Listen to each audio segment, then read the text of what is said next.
Shadhaya oramba kupiwa Mota na Wicknell Chivhayo. Ndinokutambirai zvakare pano pachannel ino yeZimWitness TV apo tinenge tichikupai nyaya dzakasiyana-siyana dziri kuitika munyika yedu yeZimbabwe.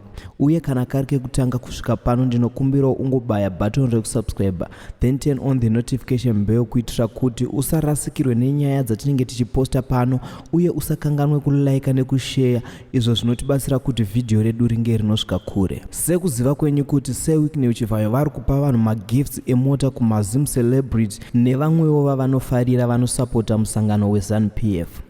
So Wicknell Chivhayo vanyora ivo paInstagram account yavo kuti hanzi naShadhaya learn or perish, chiya chinonzi Shadhaya chibaba dai asingazonyanya kuzotuka madzimai kana akwa anga aine kodzero yekupuwa. He is a legend in his own right.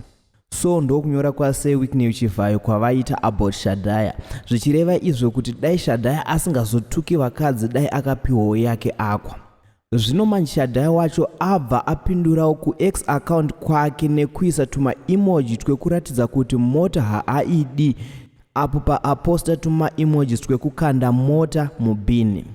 Zvino manje vanhu vazhinji vava kutuka Shadhaya vachiti pride anodziwanza ngaanyarare apiwe akwa yake anyerere. So muri yeZimbabwe munoti kudine Mukomana Shadhaya nekurejecta offer Wicknell Chivhayo?